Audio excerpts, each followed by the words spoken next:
En la tarde del lunes 14 de junio, la situación era insostenible.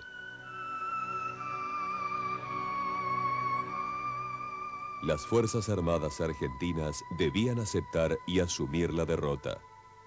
Combatieron hasta el final, en desiguales condiciones.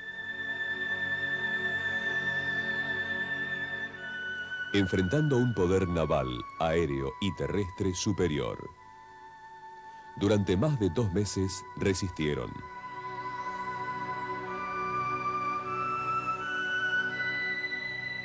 El silencio solo era quebrado por el seco golpear de los fusiles que se amontonaban uno a uno sobre el terreno.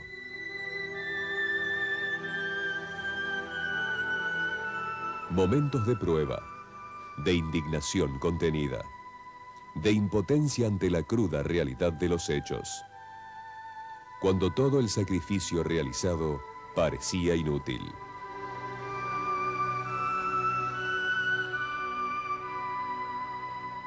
Momentos para la entereza. Rostros de argentinos que dieron la cara en Malvinas. Por muchos de los que ahora les darían la espalda.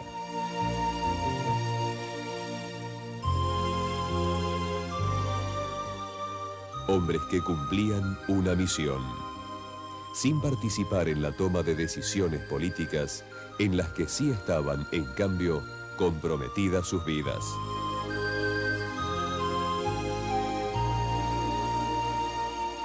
Combatieron hasta el límite de sus posibilidades. Aislados.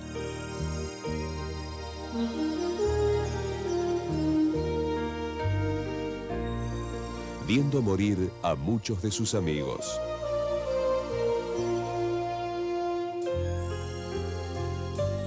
Les quedaba todavía una penosa tarea que cumplir. Tendrán que afrontar un regreso sin gloria.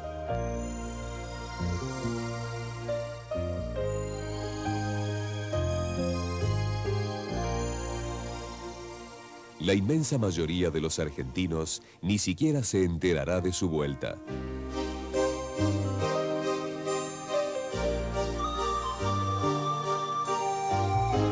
El silencio, cuando no un deliberado ocultamiento, envolverá a los combatientes. La euforia inicial ha sido reemplazada por el desencanto.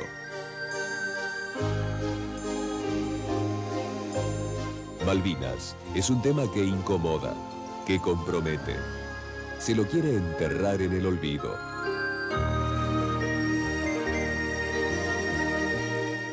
Pero esos hombres habían combatido. ¡Fuego! ¡Fuego! ¡Cargue! ¡Listo, ráfaga! ¡Cargue, cargue, tire! ¡Cargue! ¡Listo, seguir! ¡Arriba, carajo!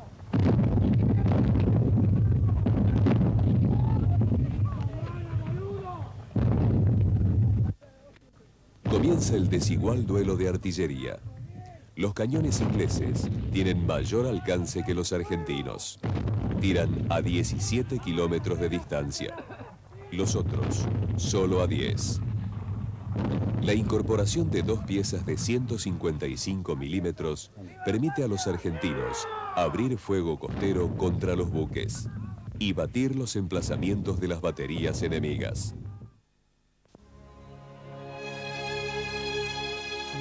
Aquellos cañones argentinos de 155 milímetros empezaron a sacudir la zona que teníamos delante de la posición de la compañía. Son unos cachorros endemoniadamente malos y desagradables. Te escupen un bombazo y sacuden toda la zona.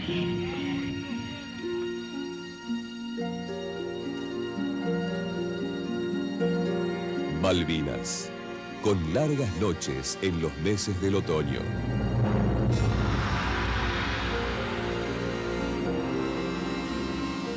Frías temperaturas y un viento constante, interminable.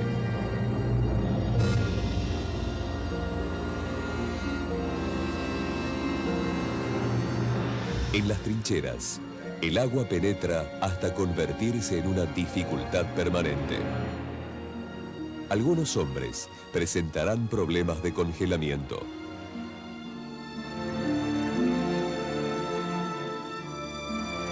Islas sin caminos. Un terreno sobre el que cuesta desplazarse y hasta recorrer cortas distancias.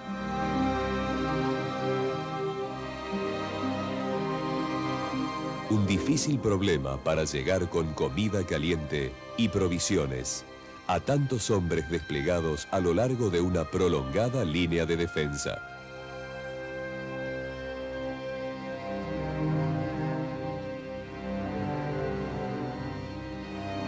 Hombres aferrados a sus puestos, sin posibilidad de relevo, que deben transportar a pie y en brazos, trepando las laderas de los montes, pesados equipos, armamento y munición.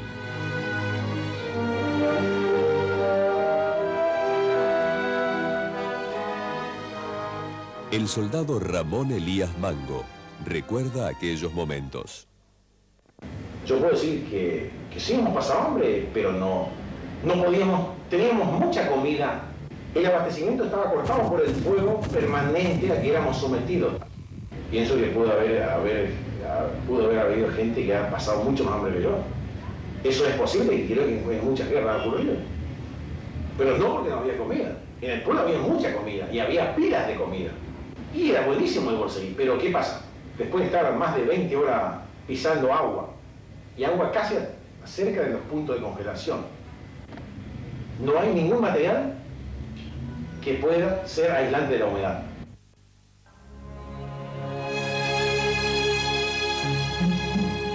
Los servicios de informaciones británicos habían comunicado que las posiciones argentinas eran a cielo abierto. En realidad, sus trincheras tenían en muchos casos sólidos tejados, y los informes sobre una guarnición desmoralizada y desganada carecían de fundamento. Tantas mentiras que se nos dijeron de que no querían pelear y están peleando como leones.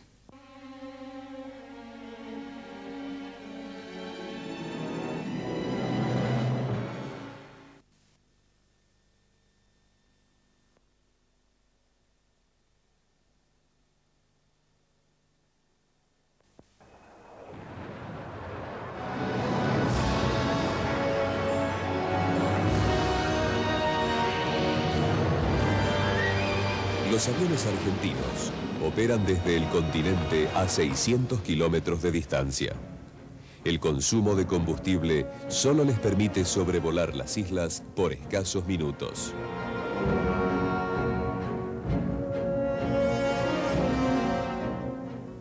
A pesar de las proezas que realizaron y los buques que hundieron, la flota inglesa siguió imponiendo un estricto bloqueo naval. Con bases cercanas en sus portaaviones, los Sea Harrier dominan los cielos.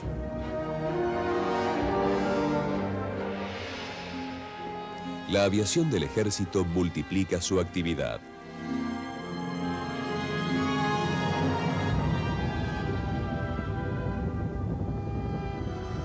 Los pilotos de sus helicópteros realizan arriesgadas acciones de apoyo, traslado de tropas y armamento, transporte de heridos y provisiones, además de rescates sobre el mar o el territorio.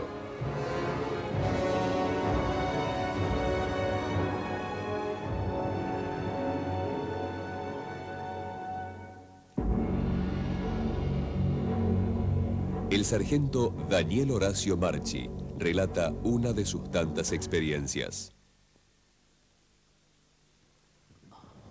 Una de las situaciones más críticas que recuerdo fue la de esa mañana del 21 de mayo, a las aproximadamente 8:15 horas, cuando me encontré sorprendido por el vuelo de dos aviones Sea Harrier, al cual nos comenzaron a atacar disparándome dos bombas Cluster sobre la transmisión trasera del helicóptero.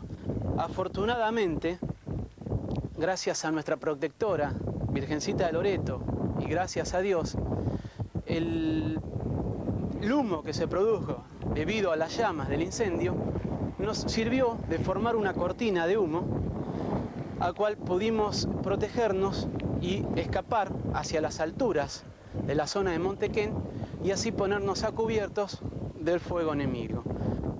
Lamentablemente tuvimos la destrucción del material, pero afortunadamente no contamos con baja, que eso es lo más importante, porque el material a la larga se recupera, en cambio una vida es lo que más duele. Nada más, eso es todo.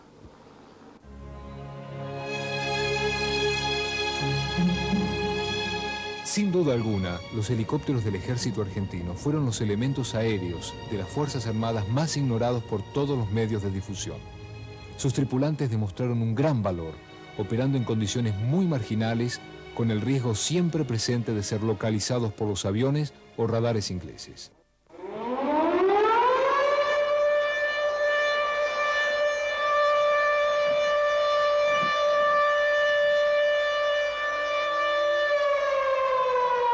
Alerta negra ante la probabilidad de un desembarco. Alerta roja en caso de un ataque aéreo.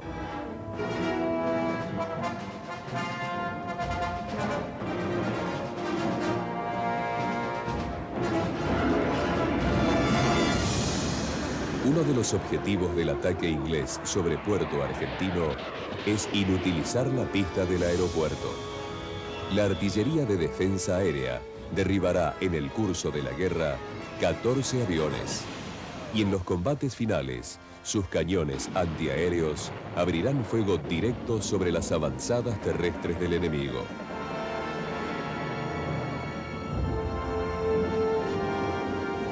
La electrónica revela una de las caras de la guerra.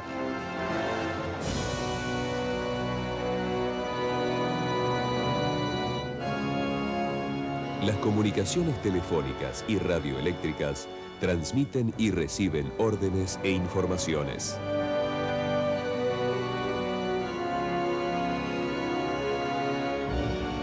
La otra cara se manifestará en las trincheras, en las angustiosas horas a la espera del ataque enemigo.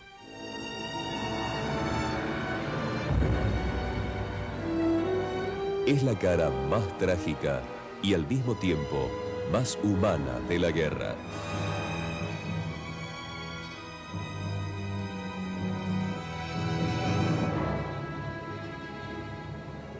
Los elementos de ingenieros continúan instalando campos minados y obstáculos en playas aptas para el desembarco.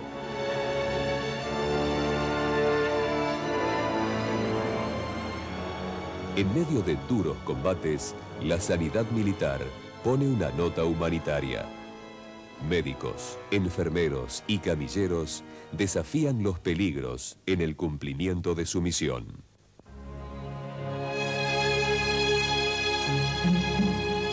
Algunos argentinos tenían heridas producidas por granadas de fósforo, serias, profundas y muy dolorosas. 1 o 2 tenían heridas producidas por bayonetas, cosa inusual en el combate moderno, y algunos estaban físicamente exhaustos. En el combate cuerpo a cuerpo peleaban hasta con la culata de sus fusiles o con cualquier otra cosa que tenían a mano. Los argentinos combatieron muy bien.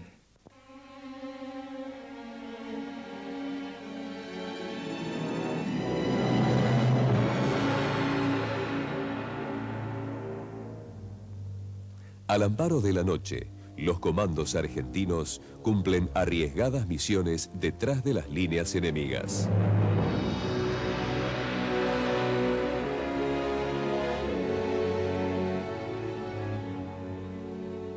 La oscuridad es quebrada por el trazado de los proyectiles luminosos y el resplandor del fuego de la artillería.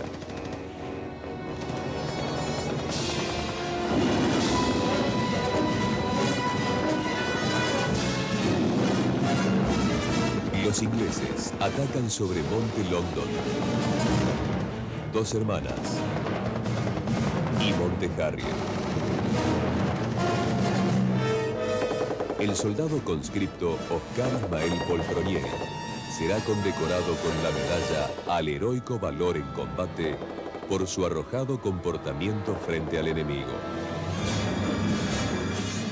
Un compañero suyo recuerda esos difíciles momentos.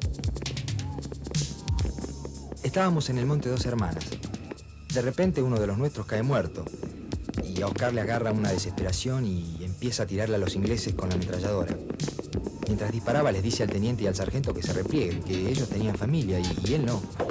Por supuesto que se negaron, pero Oscar insistía a los gritos que todos nos fuéramos, que no había salida posible y que los ingleses estaban a menos de 150 metros.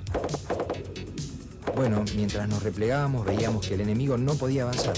Cada vez que levantaban la cabeza, Oscar los sacudía con una ráfaga. Se quedó solo cubriendo nuestro repliegue. 3 veces lo dimos por muerto, pero siempre volvió. Él era capaz de pelear hasta morir, de eso estoy completamente seguro. Si tuviera que volver de vuelta a la Malvinas, yo iría. Iría de vuelta con mucho orgullo, iría de vuelta. Iría como así como yo lo digo, así lo dicen mis compañeros también. Porque la mayoría que estuvo en la Malvinas quieren ir de vuelta.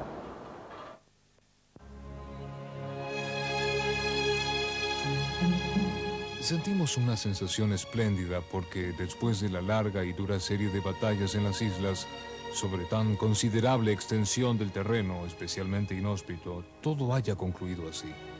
No cabe duda de que los hombres que se nos opusieron eran soldados tenaces y competentes, y muchos han muerto en sus puestos. Hemos perdido muchísimos hombres.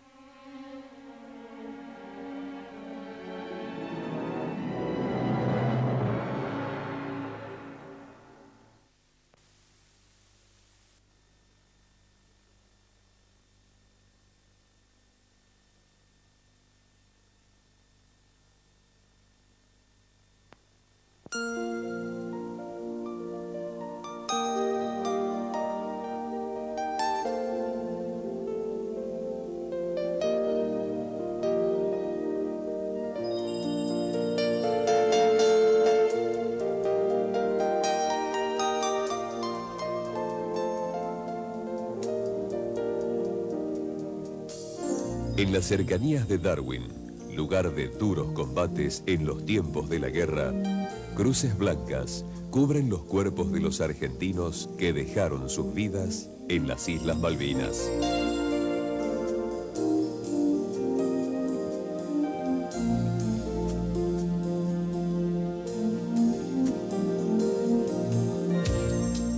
Uno de ellos, el teniente de ejército Roberto Esteves, recibirá también la más alta condecoración que otorga la nación argentina, al heroico valor en combate.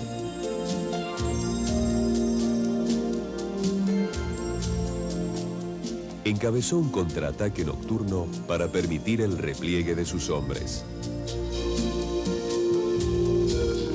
A pesar de sus heridas, rechazó sucesivos ataques hasta morir. Pocos días antes, dejó escrita esta carta para ser entregada a su padre. Papá, hay cosas que en un día cualquiera no se dicen entre hombres, pero que hoy debo decírtelas. Gracias por creer en el honor, por tener tu apellido, por ser católico, argentino y soldado. Hasta el reencuentro, si Dios lo permite. Un fuerte abrazo, Roberto.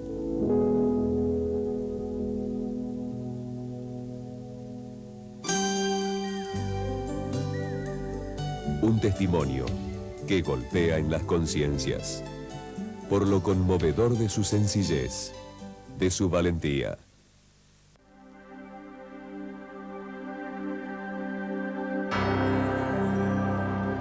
La guerra de Malvinas nos sacudió a todos. Nos costó aceptar que la habíamos perdido. Asumir la derrota nos permitió madurar. Como les ocurrió a tantos otros pueblos, poderosos y débiles. Perder una guerra no significa callar ni renunciar derechos.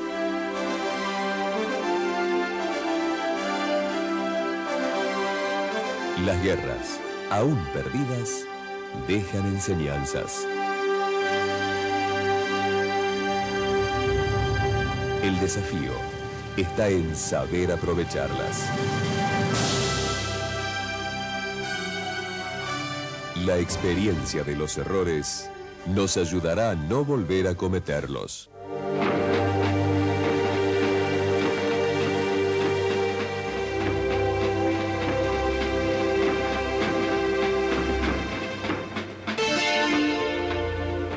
El conflicto de Malvinas mostró fallas en la coordinación entre las distintas armas del ejército y en la acción militar conjunta. Concurrimos con una doctrina y organizaciones que no se ajustaban a nuestra realidad. Nuestro sistema logístico y de movilización de las reservas fueron deficientes. Y fue escaso el aprovechamiento de las posibilidades tecnológicas que teníamos. Estamos transitando ahora el camino de una reestructuración que fue vislumbrada al día siguiente de finalizar la Guerra de Malvinas. Una reestructuración necesaria que permitirá modernizar a la fuerza, acompañando el proceso de transformación del Estado argentino. Un ejército que durante la 19ª Conferencia de Ejércitos Americanos, desarrollada en Washington en 1991, presentó una ponencia sobre el rol a cumplir debido a las nuevas exigencias del escenario internacional, manteniendo invariable su misión primaria a través de los tiempos y cumpliendo funciones secundarias como parte del progreso y bienestar del pueblo.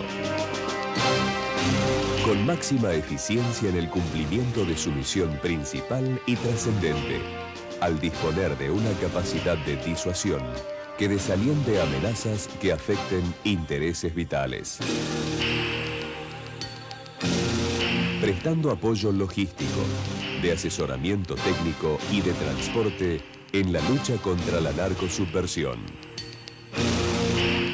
Colaborando con personal y medios para hacer frente a desastres naturales que afecten a las personas y los bienes. Con un ejército que participe del conocimiento y bienestar del país, brindando apoyo a la comunidad al explotar su capacidad de organización y técnica operacional. Adecuado a los constantes cambios del mundo en que vivimos, con gestos y actos de real presencia, allí donde la paz mundial esté comprometida y los argentinos podamos aportar nuestro esfuerzo para consolidarla. Participando con personal militar que cumple funciones en distintos escenarios de conflictos mundiales. Reafirmando la soberanía nacional en la Antártida con la participación permanente de personal militar y sus familias.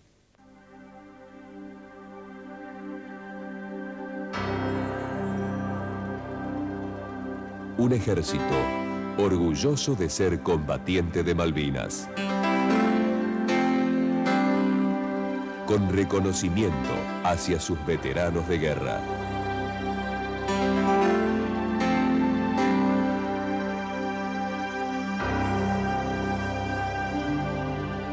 Capaz de ser fiel a los ideales por los que dieron sus vidas. De guardar sus memorias y ejemplos.